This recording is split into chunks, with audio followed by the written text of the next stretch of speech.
मोहतरम जनाब फजलुर रहमान शाब्दी साहब, हाजी मकबूल शाब्दी साहब, अजहर हंडकरी साहब, मोहतरमा वहीदा आपा रुकने बल्दिया, जनाब नसीम खलीफा साहब, गाजी जागीरदार साहब और मेरठ से जो मजलिस इत्तेहादुल मुस्लिमीन के उम्मीदवार हैं डॉक्टर महेश कुमार कामले साहब, और अभी कांग्रेस पार्टी से जो उनके सीनियर कायद मजलिस में शामिल हुए हैं जनाब शौकत पठान साहब, मैं इनका खैर मुक़द्दम करता हूँ, और जनाब खजर साहब, अनवर सादात साहब और मजलिस इत्तेहादुल मुस्लिमीन के शोलापुर के उम्मीदवार मेरे छोटे भाई जनाब फारूक शाब्दी साहब। मौज़िज़ हाज़रीन इकराम, बुज़ुर्गाने मिल्लत, मैं आपका शुक्रिया अदा करता हूँ कि आपने अपना कीमती वक्त निकाल कर आज के इस इंतखाबी जलसे में आपने शिरकत की। आपका बेहद शुक्रिया। आज इतनी बड़ी तादाद में आप यहाँ पर आए हैं। मेरे अजीज़ दोस्तों और बुज़ुर्गों, मैं आपको ये बताना चाहता हूँ और आपको इस बात की गारंटी देता हूँ कि 20 तारीख के दिन इस विधानसभा की पूरी जनता जनाब फारूक साहब को अपना नया आमदार बनाएगी। तो इंशाअल्लाह मैं इस बात की गारंटी देता हूँ कि 5 साल में शोलापुर की जनता जो विकास के लिए तड़प रही है, शोलापुर की जनता जो महंगाई से पिस रही है, जो शोलापुर की जनता के नौजवान बेरोज़गारी उनका मुक़द्दर बना कर रख दिया गया, जो नौजवान अपनी डिग्री का इम्तिहान भी दे चुके हैं और 1 साल से उनकी डिग्री नहीं मिलती, जो शोलापुर में यहाँ पर जो इंडस्ट्री थी चादर की, जिसको जोग्राफिकल इंडिकेटर भी मिल गया था, इंशाअल्लाह ताला उसको फारूक शाब्दी खुद मेहनत करके उसको रिवाइव करेंगे। मैं आपसे वादा कर रहा हूँ कि आज शोलापुर में 6 दिन में 1 मरतबा पानी आपको मिलता है। फारूक दिन रात मेहनत करके इंशाअल्लाह ये सबसे बड़ा मसला, ख़ास तौर से पीने का पानी अगर 6 दिन 8 दिन में 1 मरतबा आता है तो सबसे ज़्यादा तकलीफ़ हमारी माँ और बहनों को उठाना पड़ता है। और मैं आपसे वादा कर रहा हूँ कि ये जो फ्लाईओवर का काम, एक बच्चा पैदा हुआ, अब उसकी शादी होने वाली है, मगर फ्लाईओवर का काम मुकम्मल नहीं होता। अब लगता है कि उसकी जुमागी के बाद ही वो फ्लाईओवर का काम मुकम्मल होगा। आप शायद मेरी बात समझे नहीं। 20 तारीख के दिन फारूक शाब्दी की शादी आप करेंगे, उनके वालिद बैठे हुए, उन्हें गलत नहीं समझना, आमदार बनाने का मामला है, क्योंकि फारूक को घर भी जाना है वापस, और जुमागी से मतलब 23 तारीख को जब नतीजा निकलेगा उसके बाद से इंशाअल्लाह ताला वो फ्लाईओवर का काम मुकम्मल हो जाएगा। क्योंकि हम जानते हैं कि शोलापुर में ये 2 देशमुखों में जो डिशुम होने की वजह से फ्लाईओवर का काम मुकम्मल नहीं हो रहा। आप ये भी जानते हैं कि 10 साल पहले 2014 में नवंबर में, ये 2014 में नरेंद्र मोदी यहाँ पर आए थे और शोलापुर की जनता से वादा किया था कि मैं शोलापुर में भारत की आर्मी के कपड़े यहाँ पर सिलाऊंगा। मोदी जी, शोलापुर की जनता ये जानना चाहती है कि आपको प्रधानमंत्री बन के 10 साल हो गए, आप बताइए कि क्या आपने शोलापुर के अंदर इंडियन आर्मी के कपड़ों की सिलवाई का काम अब तक क्यों शुरू नहीं किया? चंद दिन पहले मोदी आए थे तो ये शोलापुर की ये तकालीफ का जिक्र नहीं किए। स्मार्ट सिटी एक करप्शन का अड्डा बन चुका है। शहर शोलापुर का शहर स्मार्ट सिटी के नाम पर यहाँ की आवाम तकलीफ उठा रही है। मैं आपको गारंटी दे रहा हूँ कि इंशाअल्लाह ताला आप फारूक को यहाँ से अपना नया आमदार बनाइए। ये तकालीफ को फारूक शाब्दी दूर करेगा। स्मार्ट सिटी का काम कराने के लिए आमदार को भी स्मार्ट होना पड़ता है, और जितने भी आमदार थे वो स्मार्ट थे, मगर अपनी जेब के मामले में स्मार्ट थे। फारूक शाब्दी इंशाअल्लाह ताला जो ऐलान किया है कि वो अपनी जो उनको आमदार की तनख्वाह मिलेगी इंशाअल्लाह वो उसको नहीं लेंगे, वो गरीबों में या गरीबों के कास के लिए उसको दे देंगे। उन्होंने ख़वातीन की मजबूती के लिए, उनके एम्पावरमेंट के लिए उन्होंने 4 वादे किए हैं। मुझे यकीन है कि इंशाअल्लाह ताला वो उस वादे को पूरा करेंगे। उन्होंने वादा किया कि शोलापुर में हमारी कई ऐसी गरीब माँ और बहनें हैं जो बीड़ी बनाती हैं। मेरे भाई, जिनको अल्लाह ने दौलत दी है, कभी तुम उस गरीब माँ के घर को जाओ और उस माँ से कहो कि तुम्हारे हाथ की उंगलियां मुझे दिखाओ।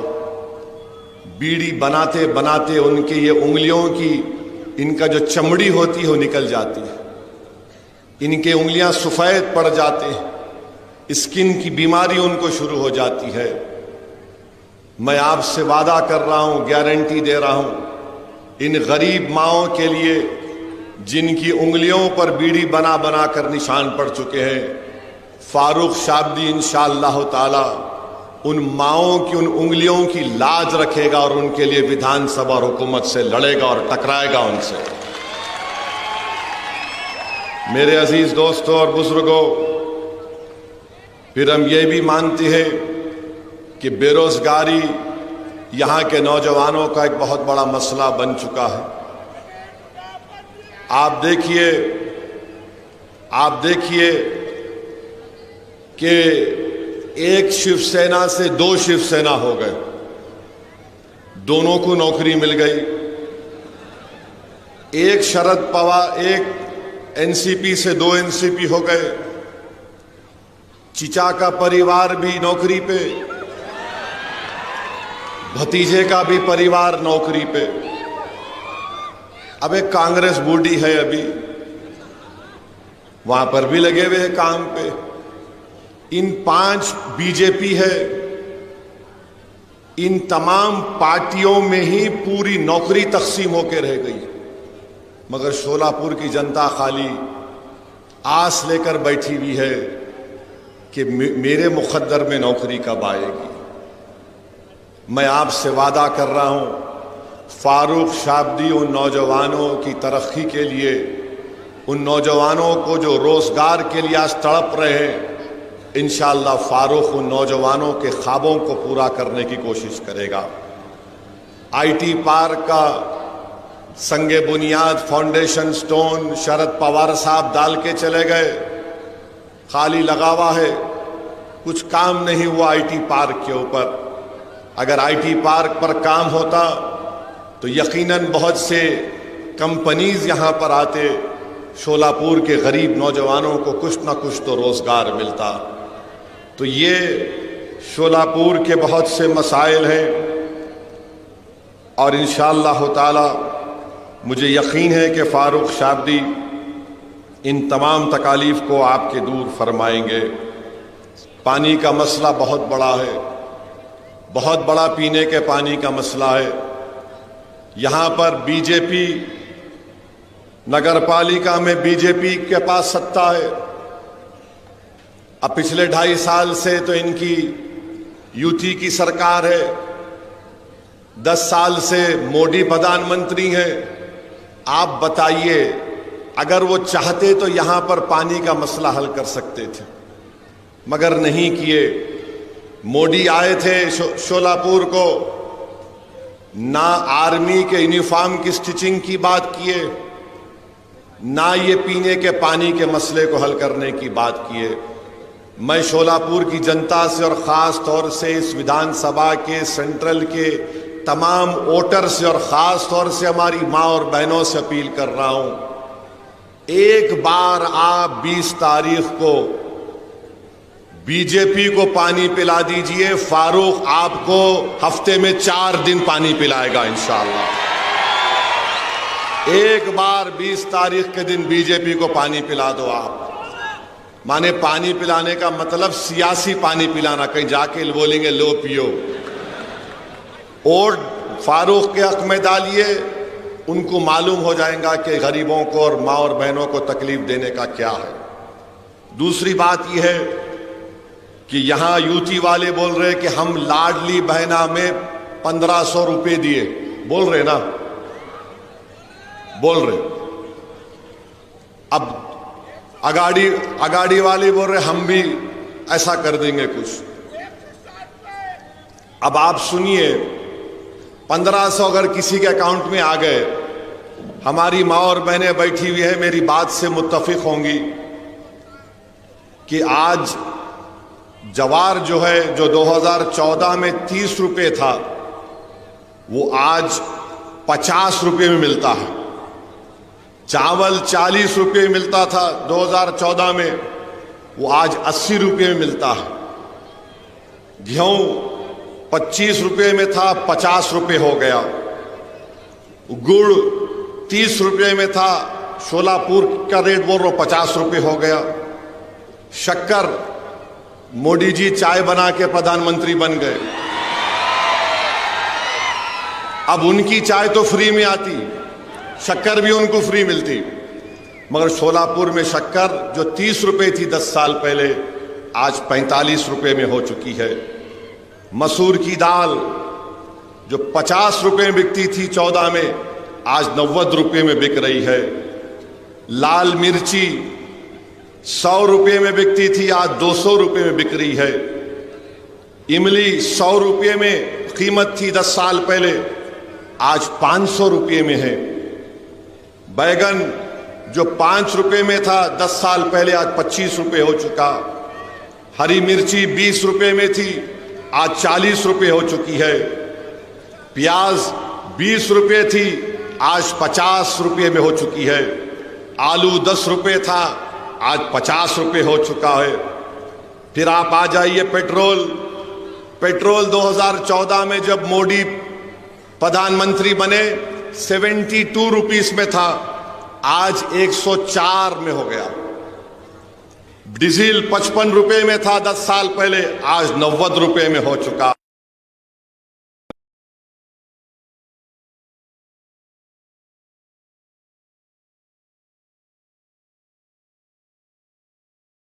80-90 के दरमियान में मिलता है। मीठा तेल 70 रुपये में था, आज 150 रुपये में बिक रहा है। नमक 10 रुपये में था, 15 रुपये। अगर आप खाली इमली और आपके मसूर की दाल, लाल मिर्ची, हरी मिर्ची, प्याज, आलू और मीठा तेल मिला लिए तो यही 1100 रुपये निकल गए,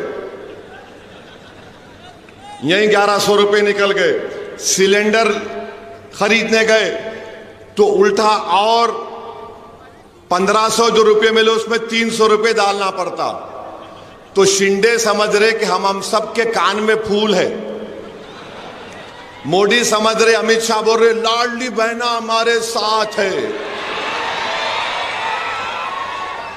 अरे भाई तुम 1500 रुपये दे के 1900 रुपये मेरे से निकाल रहे, ये बेवकूफ बना रहे हैं महाराष्ट्र की जनता को और खास तौर से हमारी माँ और बहनों को, गरीबों को। ये रेट जाकर मालूम कर लेना शोलापुर में। अब मेरे को मालूम कल से बीजेपी वाले जाएंगे मार्केट में, ए आलू की कीमत तो बोलना, प्याज की कीमत तो बोलना। महंगाई मोदी जी महाराष्ट्र को बर्बाद कर रही है। देश में जो इन्फ्लेशन है 6.9 के करीब है, महाराष्ट्र में 7.3 के करीब है। और ये बोल रहे ये दिए ये दिए, क्या तुम्हारे बाप का दे रहे? जनता का पैसा है तो दे रहे तुम, मगर तुम कैसा दे रहे?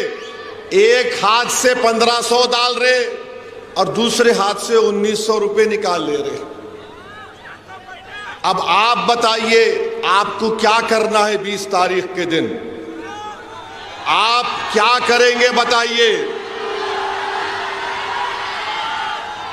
आप क्या करेंगे? क्या आप हिंदू मुसलमान की लड़ाई को देखेंगे या महंगाई को देखेंगे? किसको देखेंगे आप? आप महंगाई को देखेंगे? महंगाई आपको बर्बाद कर रही है तो हाथ उठाइए।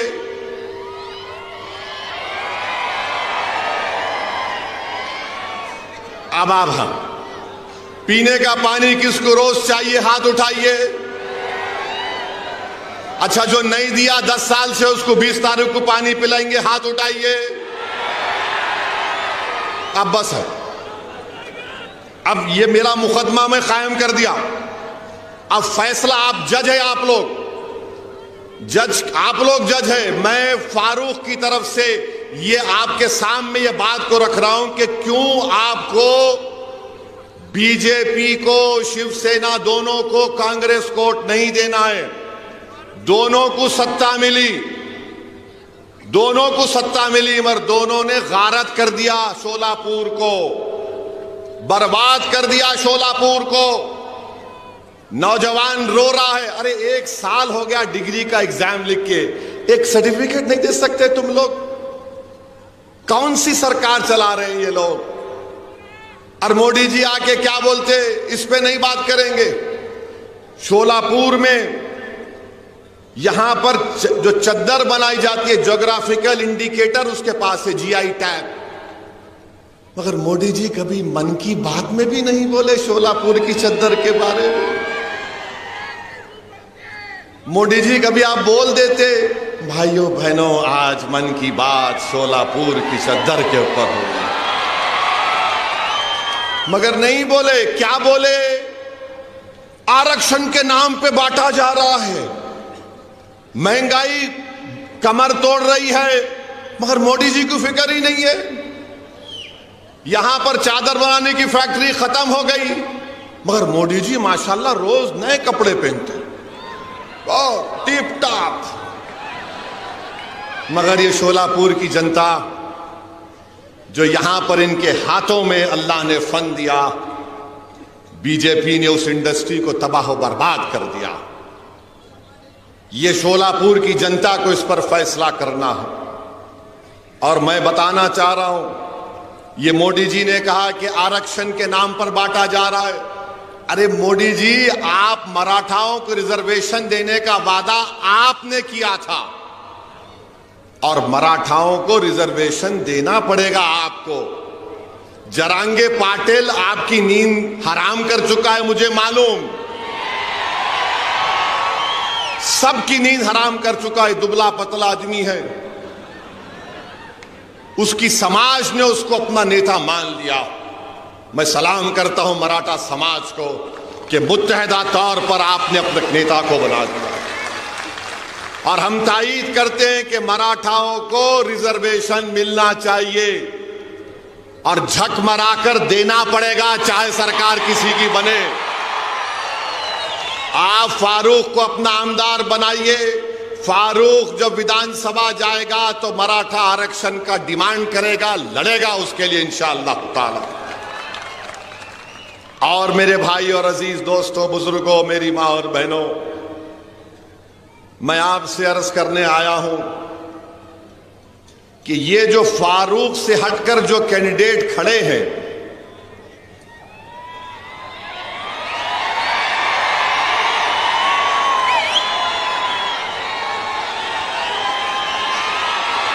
आप समझ गए? माशाअल्लाह, पूरा समझ गए, पूरा समझ गए। अब समझाने की जरूरत ही नहीं है। तो खाली 20 तारीख को फारूक, ये तो बहुत तेज हो गए बाबा, माशाअल्लाह। अच्छा, मैं खाली बोल देता हूं जो मैं बोलना चाह रहा था। जो खड़े हुए हैं, मैं उनसे अपील कर रहा हूं, भाई आप स्पीड ब्रेकर मत बनो। जिस तरह आज हमारे पास शौकत पठान आ गया, तुम भी आ जाओ। हमारा दिल खुला है, हमारा दिल बहुत बड़ा है। हम तुमको अपने गले से लगाने को तैयार है। सब पूरे पुरानी चीजें भूल जाएंगे, आ जाओ। देखो ये शोलापुर की जनता, ये शोलापुर के नौजवान, ये हमारी माँ और बहनें फैसला कर चुकी हैं कि अब के बार फारूक की बारी है। तो मैं इनसे अपील कर रहा हूं, आप भी आ जाओ। क्यों दूर दूर रहते, करीब आ जाओ। दिल में अगर मोहब्बत है आ जाओ। नहीं, हमारे को असद साहब से मोहब्बत है, उनसे हमारे को नहीं बनता। अरे मेरे भाई, तुम जब मुझसे मोहब्बत करते हो, मैं भी तुमसे मोहब्बत करता हूं। और इसमें कोई अनानियत नहीं है। ये इज्तिमाइयत को सामने रखकर फैसला करने की जरूरत है आज। अगर आज फारूक जीतेगा तो क्या खाली मुसलमानों का फायदा होगा? क्या खाली हमारे पद्मशाली भाई बहनों का फायदा होगा? अगर फारूक जीतेगा तो क्या हमारे मराठा भाइयों का फायदा नहीं होगा? हमारे पद्मशाली माँ और बहनों का फायदा नहीं होगा? क्या हमारे दलित भाई और बहनों का फायदा नहीं होगा? पूरे विधानसभा के तमाम जनता का फायदा होने वाला है। तो आ जाओ, सब मिलके गुलदस्ता बनाओ, ताकि शोलापुर की आवाम मिलकर 20 तारीख के दिन शोलापुर के एक अच्छे मुस्तकबिल के लिए, यहां की तकालीफ को दूर करने के लिए मैं सबसे अपील कर रहा हूं कि आप आगे बढ़िए और फारूक शादी के हक में 20 तारीख के दिन अपना एक एक वोट इस्तेमाल करिए पतंग के निशान पर। मशीन में क्या नंबर है? हाँ, मशीन में नंबर क्या? मशीन में 6ठा नंबर फारूक शादी का। तो जब आप अंदर जाएंगे मशीन में, खाली देखना पतंग का निशान का ठैक मार, टी आवाज आती है, वो आवाज सुन लेना, बिस्मिल्लाह आगे बढ़िए। मगर आप तमाम वोट डालेंगे या रात में जाके सो जाएंगे, अभी उठेंगे जब उठेंगे। पोलिंग परसेंटेज बढ़ेगा, आप पोलिंग परसेंटेज बढ़ाएंगे। आप हर आदमी, हर बहन, हर माँ, हर बुजुर्ग अपना वोट इस्तेमाल करेंगे। हाथ उठाकर जवाब दीजिए, आप पूरे अपना वोट डालेंगे। पोलिंग परसेंटेज आपका बढ़ना चाहिए, तभी फारूक की कामयाबी आसानी से हो जाएगी इंशाअल्लाह ताला। अब आ जाइए दूसरी चीज जो आपको बोलना चाह रहा था मैं। अभी आप देखें कि डाइस के ऊपर हम बैठे हुए थे, मंच के ऊपर, तो मेरे को आके कोई एक कागज दिए, देखिए आप लोग क्या था, बोलता हूं मैं आपको, सुनो, बहुत मजे का है, बहुत मजे का है। मेरे को jail road police station commissionerate Solapur से हमारे सीनियर पुलिस इंस्पेक्टर साहब ने सेक्शन 168 BNSS की नोटिस दिए, मेरे को लव लेटर दिए। हमारे ससुरे की तरफ से आई नोटिस। दामाद से बहुत मोहब्बत करते ना,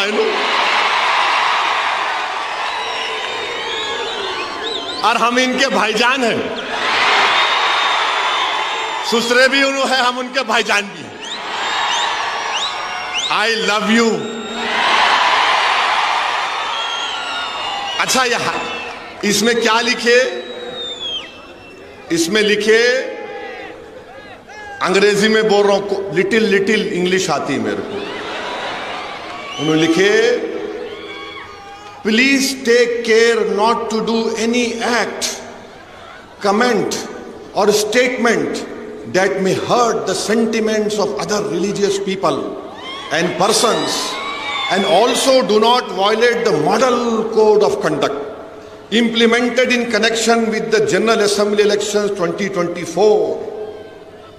It should be noted that law and order problem will not arise due to any minor reason, and peace should be maintained. In addition to this, B की जगह BE आना, आप BRE लिख लिए, खैर मेरे को नहीं। It should be noted that legal की स्पेलिंग भी गलत है, LEGAL, आप LEAGL लिख दिए। I am only correcting you. Legal action taken against you in accordance with the prevailing law if public peace is disturbed and law and order। अच्छा, यह problem की स्पेलिंग में M खा गए आप, प्रोबले हो गया ये। M आना, problem arises due to your commenting that will hurt the sentiments of other religious, religious में G खा गए आप, and individuals by ignoring the instruction given by the police. The said notice is given under my true seal। तो मैं क्या किया, हाँ नहीं, दूल्हे भाई कुछ आती, किसको भी नहीं आती वो, खाली भाईजान से मोहब्बत है, दूसरों से नहीं है जी। तो मैं नोटिस ले लिया। सुनो, अभी टाइम कितना है? हाँ, 15 मिनट है अभी। वेरी सॉरी,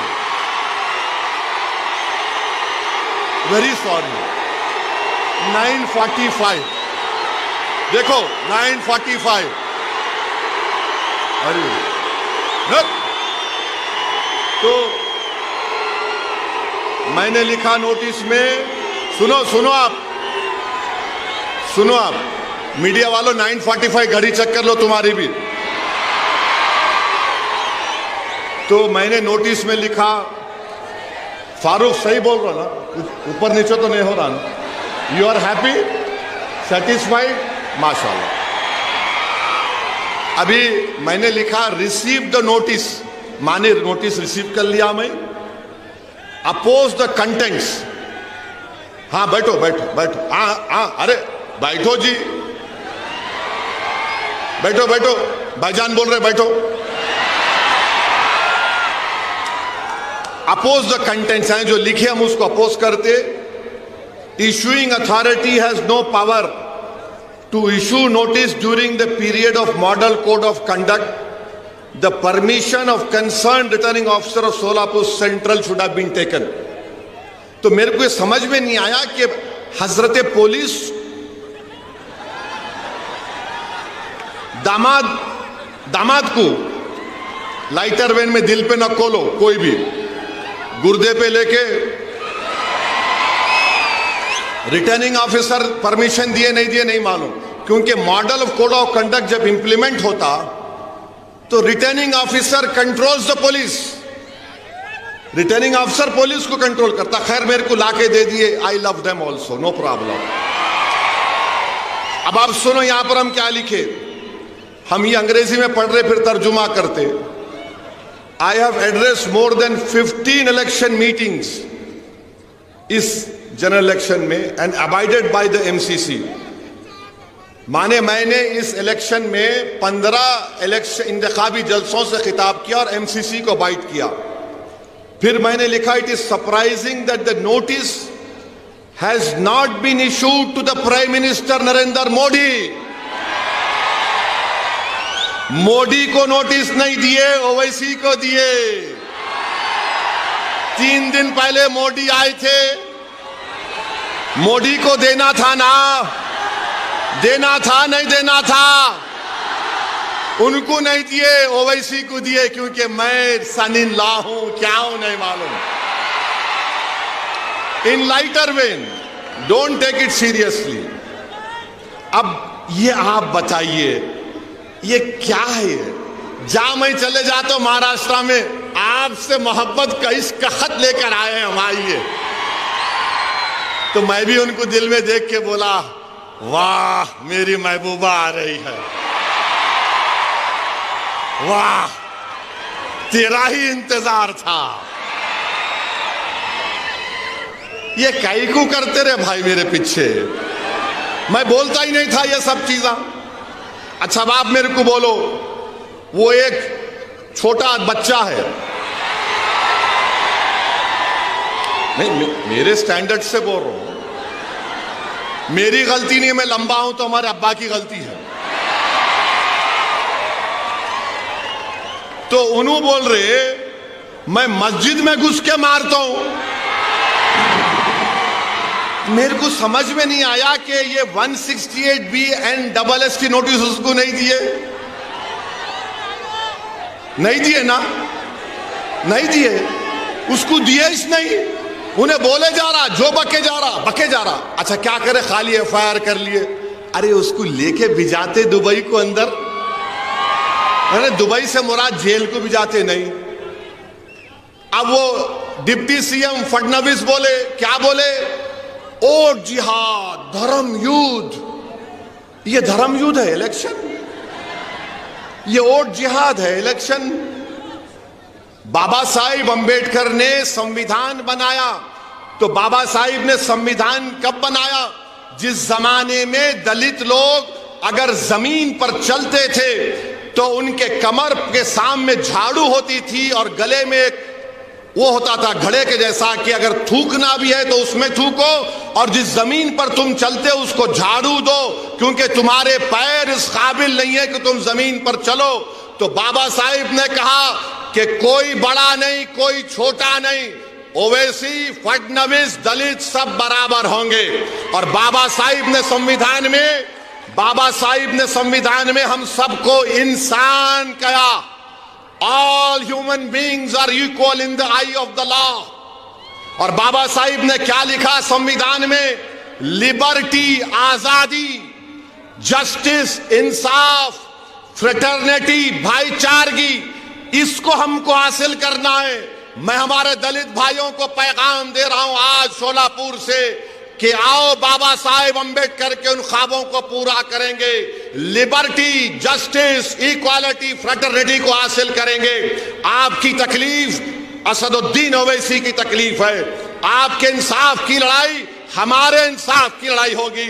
इस शोलापुर सेंट्रल में हमको लिबर्टी, इक्वालिटी, फ्रेटर्निटी और जस्टिस को हासिल करना है। जो ख्वाब बाबा साहिब ने देखा था उस ख्वाब को हमको देखना है। मैं हमारे दलित भाइयों को याद दिलाना चाह रहा हूं, जब किसी ने जाकर बाबा साहिब से कहा था, बाबा साहिब हिंदुस्तान की, भारत की लोकसभा में भी इतने दलित MP जीत कर जाते हैं, आप क्यों दलितों की एक आजाद लीडरशिप की बात करते हैं? तो बाबा साहिब अंबेडकर को सलाम, उन्होंने कहा था कि हां, रिजर्वेशन की बुनियाद पर जीत कर तो जाते हैं, मगर अपना मुंह उस वक्त खोलते जब उनको अंगड़ाई लेना पड़ता है। मैं दलित भाइयों को याद दिला रहा हूं, कांशीराम ने ही कहा था, चमचों से बच के रहो, चमचों से बच के रहो। मैं तुमसे भी कह रहा हूं, चमचों से बच के रहो। ये चमचे हमारे मफादात की हिफाजत नहीं करते, बल्कि अपने जाती मफादात को लेकर अपने सियासी आखाओं के कदमों में सर झुका देती है। मैं तुमसे कह रहा हूं, सर मत झुकाओ, सीना तान कर शोलापुर के विकास के लिए लड़ेंगे हम इंशाअल्लाह ताला। शोलापुर के विकास के लिए हम लड़ेंगे। तो मेरे अजीज दोस्तों और बुजुर्गों, ये चंद गुजारिशात मुझे आप तक कहना था। अब ये डिप्टी CM फडणवीस, धर्म युद्ध, वोट जिहाद, उनको तो नोटिस नहीं देते B and SS की, हमको ही देते। अच्छा हैरत की बात यह, मैं पुलिस वालों को भी बोल रहा हूं, जब ये B and SS, BNS का कानून पार्लियामेंट में पास हो रहा था, अपोजिशन को सस्पेंड कर दिया गया था, मैं अकेला था वहां पे। तो वाहिद एमपी था मैं इम्तियाज जलील के साथ जो इस कानून को कहा था ये गलत इस्तेमाल होगा इसका, BNSS का। मैंने कहा था कि मकाले की रूह या मकाले अपने खबर में खुश हो रहा होगा इस कानून को देखकर। मेरी बात सच साबित हो गई कि BNSS एक गलत कानून बनाया गया था जिसका इस्तेमाल मैंने पार्लियामेंट में कहा था, इसका इस्तेमाल माइनॉरिटीज पर, दलित्स पर, इंटेलेक्चुअल्स पर होगा जो हुकूमतों के खिलाफ होंगे। मैं मुबारकबाद देता हूं यहां की पुलिस को कि मैंने जो पार्लियामेंट में कहा था आपने उसको सच साबित कर दिया। आई thank you from the bottom of my heart. ये गंदा कानून मोदी ने बनाया BNSS का। किसी को भी ले जाकर 120 दिन का पुलिस कस्टडी दिया जा सकता। मेरी स्पीच है YouTube पर, देख लेना आप। मैं उम्मीद करता हूं कि PI साहब मेरे इस भाषण को ये नहीं बोलेंगे कि this will create problem of reason and peace. बहुत अच्छा है, मैं इसको घर को ले जाके जब 18 तारीख को हमारी बीवी से मिलूंगा, हमारी बेगम पूछेंगे क्या लेके आए, मैं बोलूंगा देखो ये लेके आया हूं, ये लेके आया। उसको फ्रेम करके रखूंगा घर में। ये मेरे लिए मेडल है, तमगा है। जवानी में तो लव लेटर ना लिखे ना मिला, मगर बुढ़ापे में मिल रहा है। Thank you. मगर मैं जवान हूं, मेरी दाढ़ी को वाइट देख के लोग बोलते वाइट हो जा रही। बाबू शेर कभी बुढ़ा नहीं होता, याद रखो। अब दूसरे पूछेंगे मंजलिस के मुखालिफिन, बंदर मतलब बंदर कितना भी बुढ़ा हो जाओ कुलाठी मारना नहीं भूलता उन्हें। तो खैर ये लाइटर वेन में था, दिल पे मत लीजिए। मेरे को बड़ी तकलीफ हुई कि RO साहब अगर देते, रिटर्निंग ऑफिसर देते, मगर मेरे को उससे बड़ी तकलीफ यह है कि मोदी जी आए थे, उनको देना था।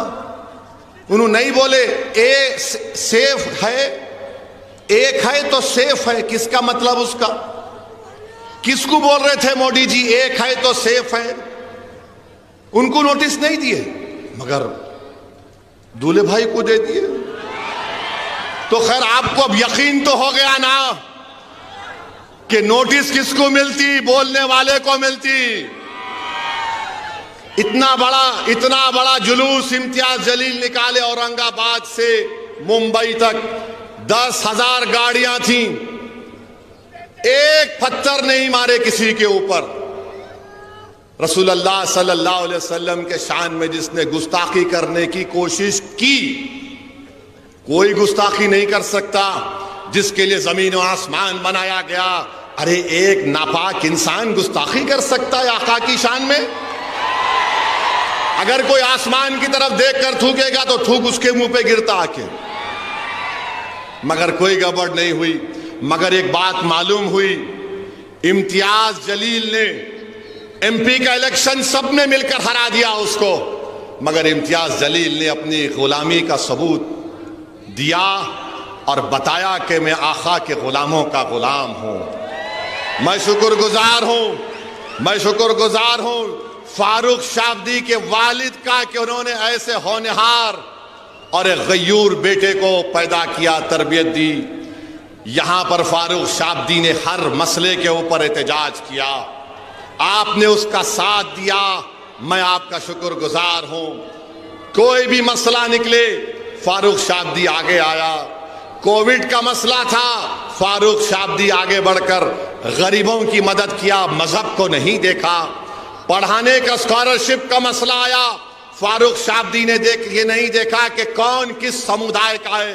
फारूक शाब्दी ने कहा यह शोलापुर का है, इसका मुस्तकबिल अच्छा होना चाहिए। मैं शोलापुर की जनता से अपील कर रहा हूं, क्या आप 20 तारीख के दिन अपना एक वोट फारूक को देंगे पतंग के निशान पर?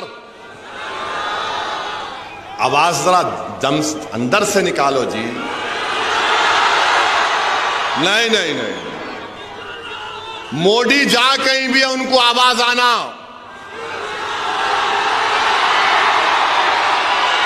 जोर से और जोर से, और पतंग को